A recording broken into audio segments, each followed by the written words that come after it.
death as you do. The way you cling to life, we find it entirely peculiar. You are mortals, ergo it's a foregone conclusion. You will die. It's but a question of time. Thus, I often find myself wondering why you try so very hard. To die at 20 years, 40, even 100, what's the difference? They're all but the blink of an eye. Depends on your point of view. Man who's got 1,000,000 crowns to spend can't possibly understand one who's only got 20. Very true. One's outlook can indeed change much.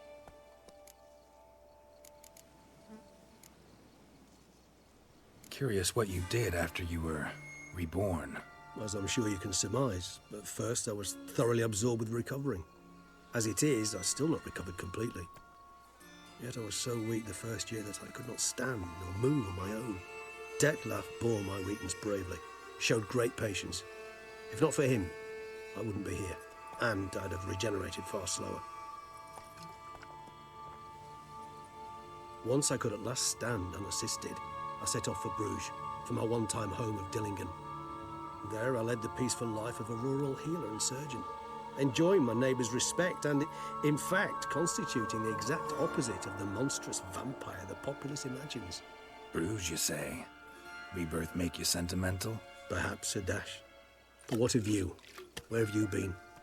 Ever find your Cyrilla?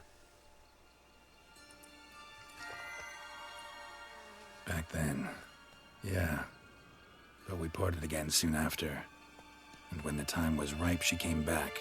Defeated the Wild Hunt together. Ooh. Seems I certainly missed quite a bit while I was absent. True enough. But it's a conversation we'll have another time. Need to know more about you now. All right. Give you one question. What do you want to know? One question to ask one as fascinating as you, Geralt. Cruel parsimony, I'd say. But I shall do my best to make it count. If you were to die and be reborn as I was, in your new life, would you choose to be a witcher?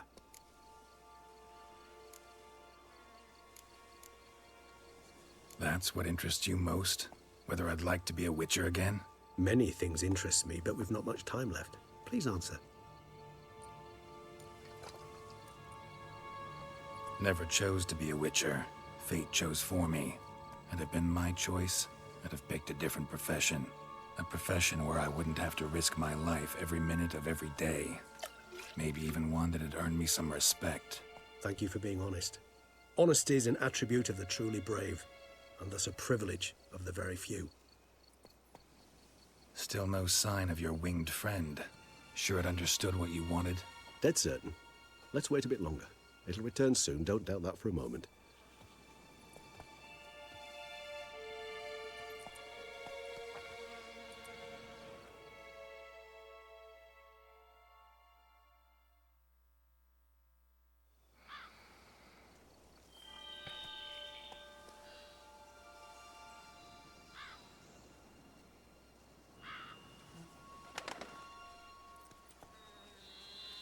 Ever vigilant, even in his sleep. Quite vampire-like, in fact. Are you absolutely certain they don't administer a few of our genes during the trial of the grasses?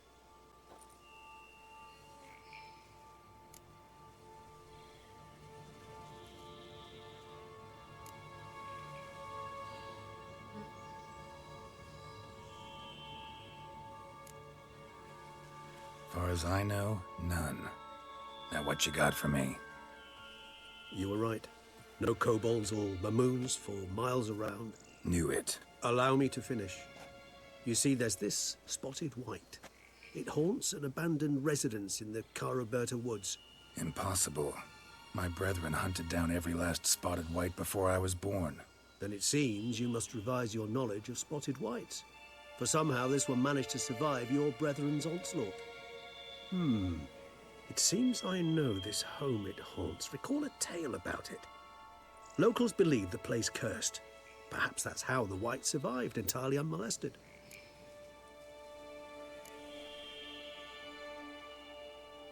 Whites rarely appear in the woods, even less likely to find them in abandoned human homes. They inhabit remote wildernesses, old abandoned cemeteries. What's your point? This might not be a spotted white after all. Your little helper might have made a mistake. I sincerely doubt it. Ravens are devilishly intelligent creatures, and they've highly developed observational skills. What exactly did they observe? The area around the estate, it's covered in spoons. Spoons? Spare me the skeptical smile. I'm but the bearer of this news. Or perhaps this spotted white is a hoarder. Or the spoons are somehow related to the curse.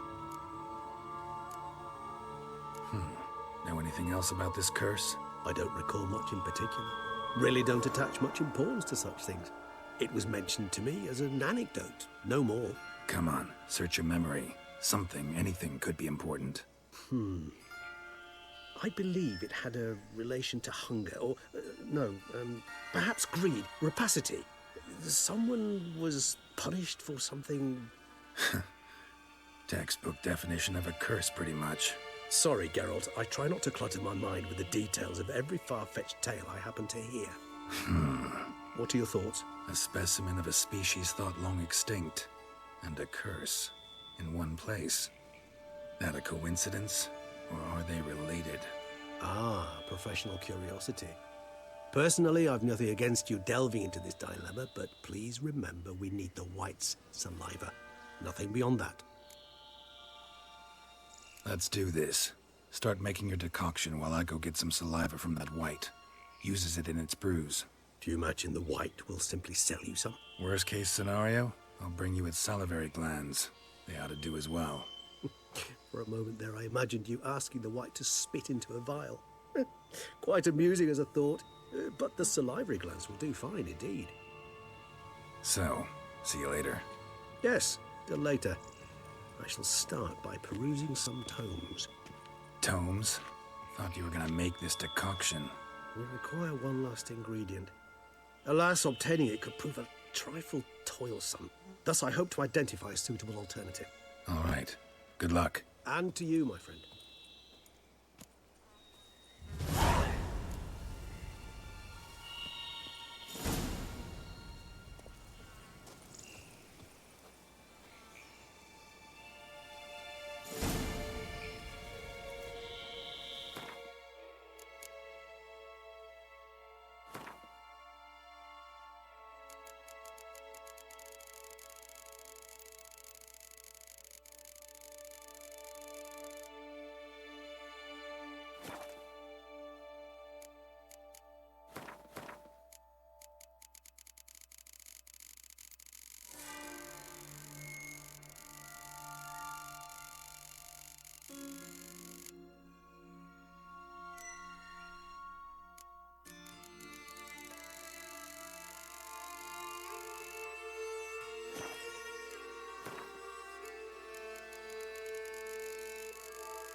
My Camilek aches something fierce.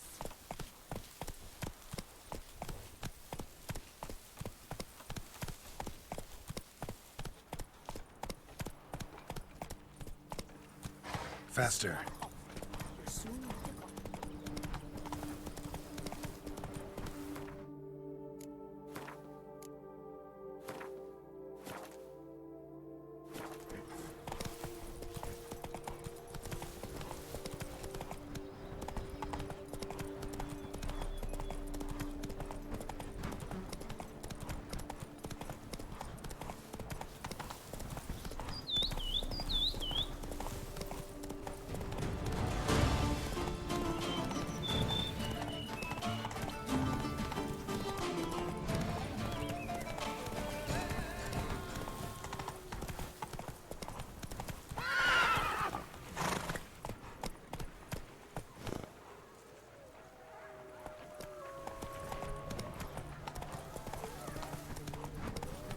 that much.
That the spoons are beating out some kind of rhythm, a message, trying to tell me something.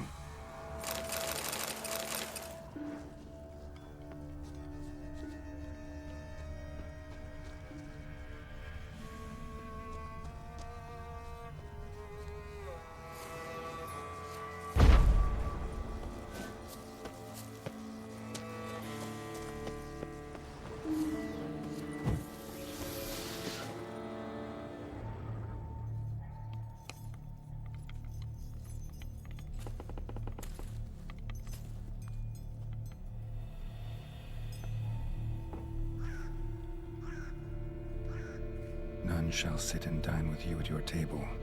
No spoon you have shall sate you. Never again shall you wish to spy your reflection in the mirror. Sounds like a curse, all right.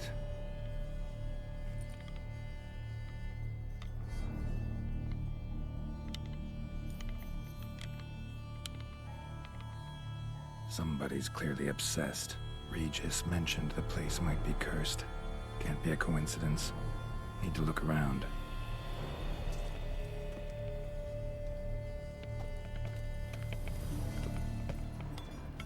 What a pigsty. Need to search it thoroughly. Find a way to collect some white saliva. White's obsessed. A real collector. Thoroughbred. Spoon. Pretty ordinary. Maybe a little old.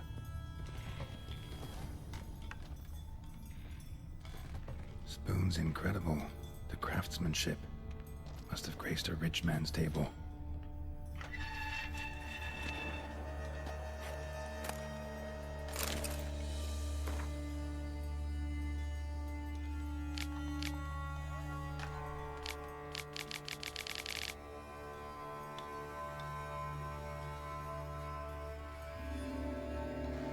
Poor girl. Realized she was changing into a monster. Recorded it in her diary. Poignant.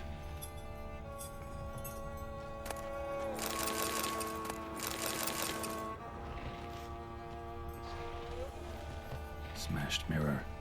As if someone couldn't stand to look at themselves. The monster. Journal's author, maybe?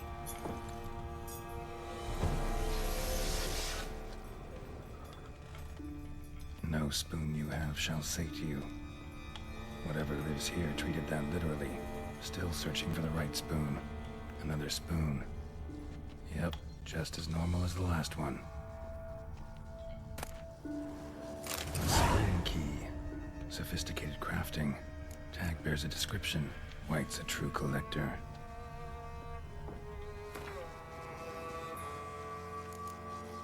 None shall sit and dine with you at your table.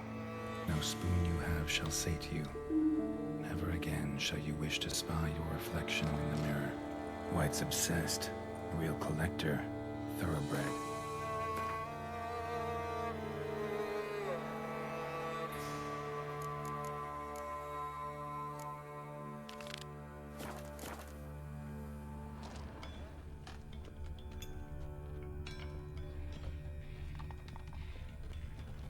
Spoon.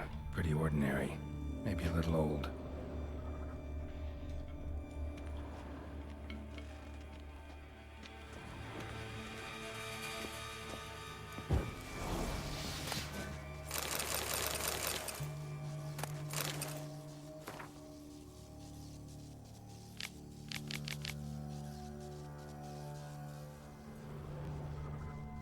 woman's name scratched into this wooden spoon.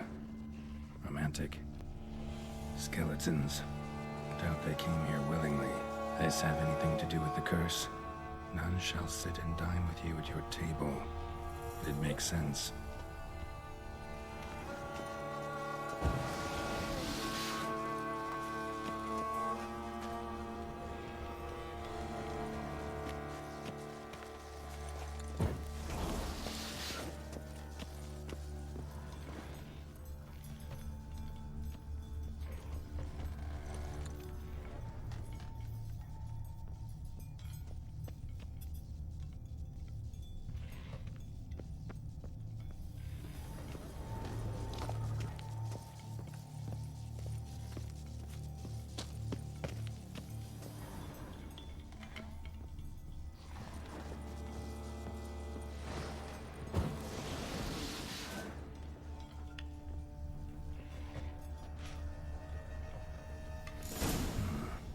Actually does seem like a White's lair. Bit atypical, but still. Cauldron should be somewhere around here. Another spoon. Yep, just as normal as the last one.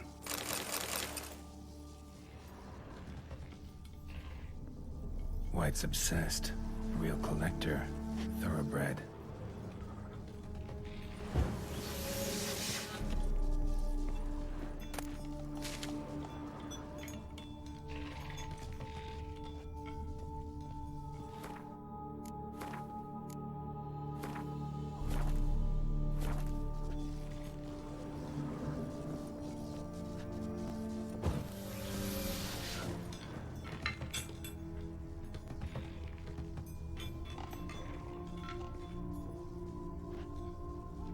Spoon. Pretty ordinary. Maybe a little old.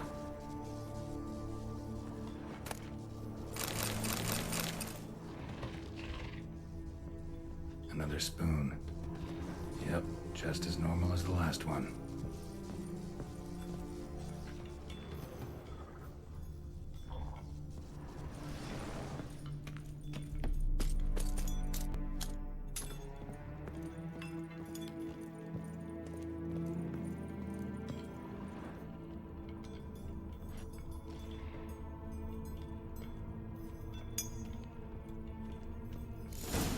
I was looking for. White's not particularly tidy. Table's set. White, who lives here, is getting ready for some sort of feast. White that lives here, definitely afflicted by a curse, and it's been trying desperately to lift it.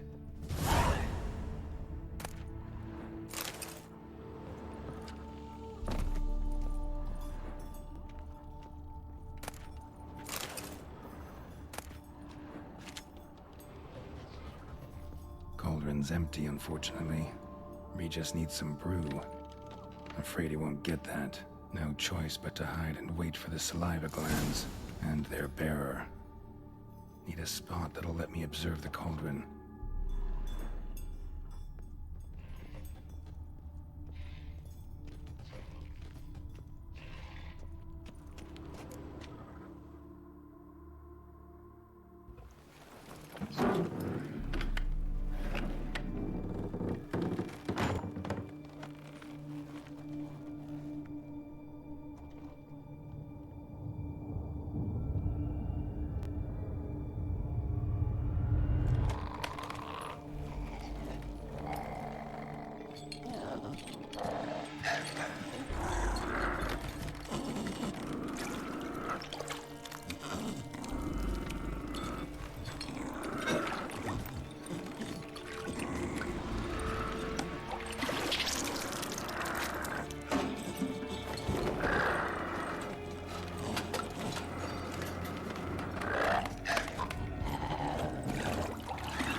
I'm not gonna hurt you.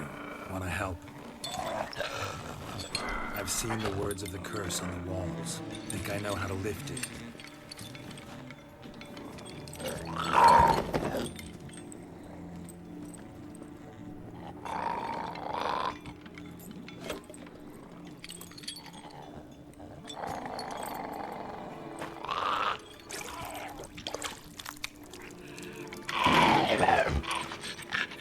You tried to bring folk here, convince them to sit at the table with you, right? Well, I'm gonna be your guest now. Your willing guest.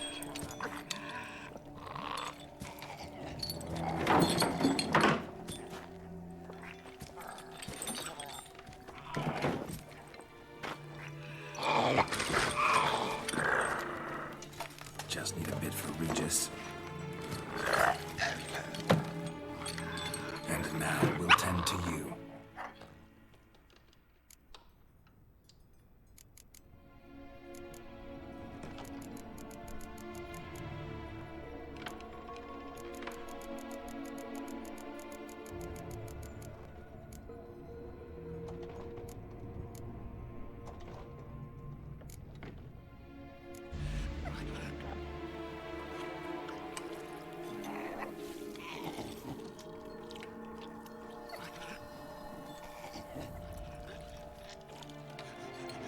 This isn't right. I missed something? Listen, gonna stand up real slow. Gotta search the house again. Sit tight, I'll be right back. Calm down.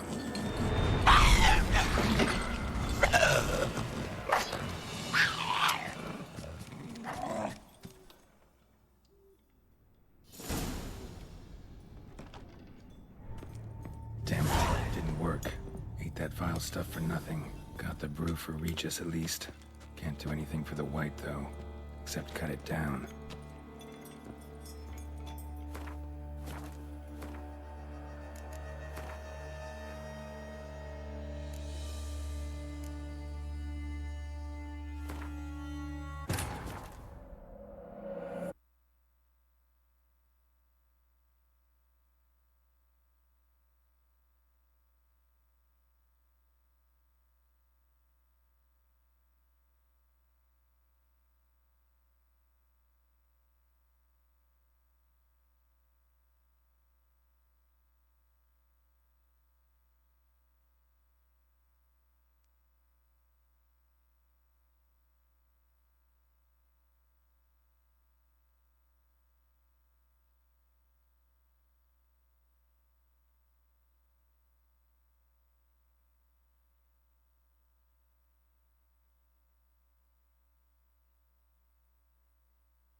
Damn it.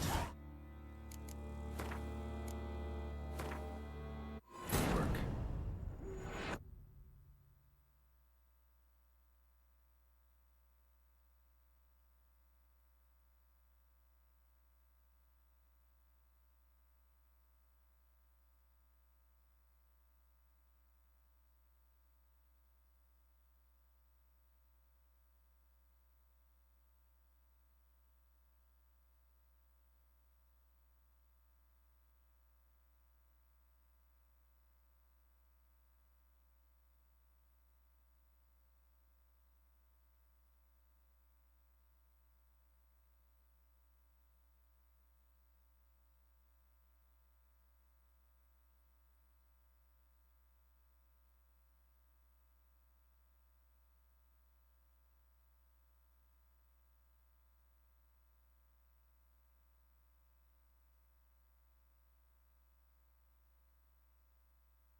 Cauldron's empty, unfortunately. Regis needs some brew. Afraid he won't get that. No choice but to hide and wait for the saliva glands and their bearer. Need a spot that'll let me observe the cauldron.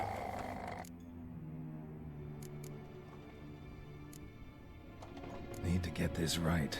Words of the curse were, "None shall sit and dine with you at your table. No spoon you have shall sate you. Never again shall you wish to spy your reflection in the mirror."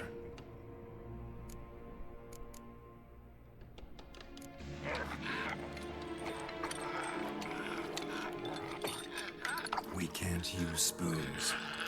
No, that won't work. You've been looking for a spoon that would feed you, but there's no such spoon. We need to eat without spoons.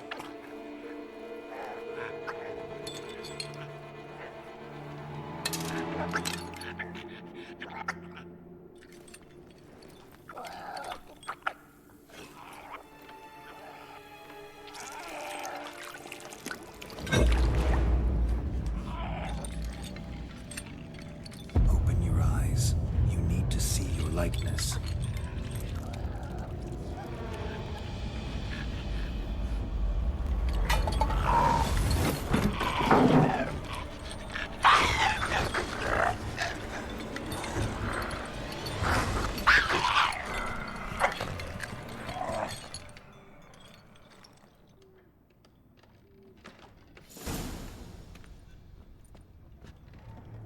Think about it.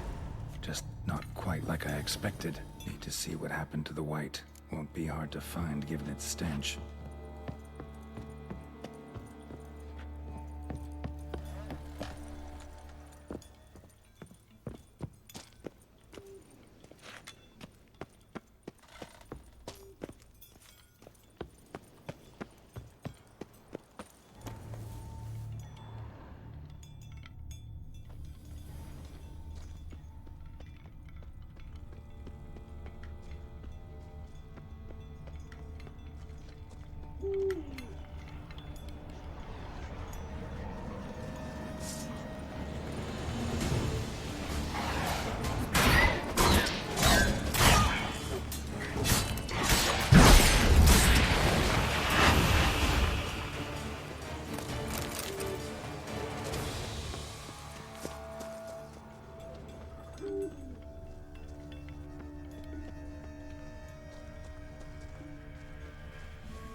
Easy. Not gonna hurt you.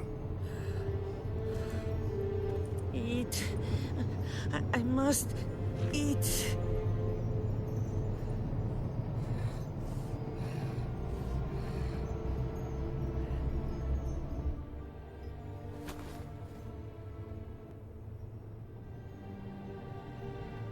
I'll take you someplace safe.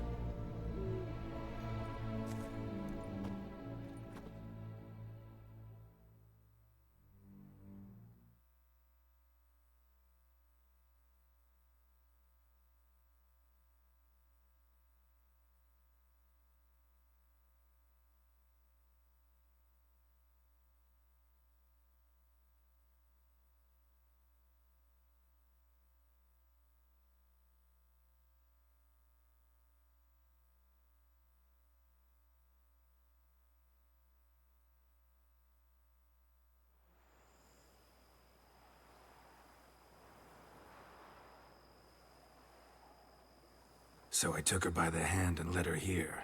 Seemed the only sensible place for her. You did the right thing, sir. She should recover quickly here. Don't worry, sir. I shall see to everything. She is safe here and in good hands. She'll soon be back on her feet. Might actually take a while. She hadn't eaten anything in over 100 years when I found her. Horrid. Whatever brought this about? Told me her story on the way here. Her name's Marlena. She was once the very beautiful and proud heiress to the Trastamara estate. One evening, when she was holding a banquet for friends, a beggar came to her gate seeking alms. He had a bowl and a spoon with him. He sat outside her fence and waited. I've heard of the custom. An ancient rite of hospitality that obliges one to give food and drink to such a guest lest he depart hungry. To neglect the custom is to bring great misfortune down upon oneself. Marlena didn't care a whit for the old customs. She drove the man off, saying she'd rather feed the leftovers from her feast to her dogs than to give the beggar anything. The beggar then broke his spoon, cast a curse. She was beautiful, so he said she'd never wish to look at herself in the mirror again. Since she adored feasts, he swore no one would ever wish to sit and dine with her. And as she even refused him the crumbs from her table, he swore she'd never find a spoon in the world that would sate her hunger. A harsh punishment. I imagine lifting the curse was hardly simple. Curses are tricky. They play on irony. Always gotta figure out what the catch is. Marlena had spent decades looking for a way to lift it. Transformed into a wight, she stole spoons and lured folk into her home, trying each time to get them to dine with her. Didn't work. So what did? Someone had to sit down and share a meal with her, of their own free will. They had to eat without using spoons, and make her look at her reflection. That's it? That was all it required? Simplest solutions are sometimes the last that come to mind. Besides, when you're a wight, it's pretty damn hard to find willing human company for a feast. I imagine so. But, most importantly, it is now over. Please, don't worry. She will be in good hands here.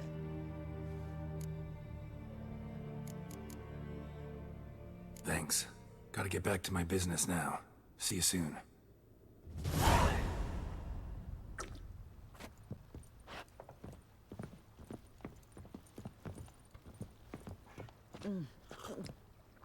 Tasty. So wonderful. Thank you.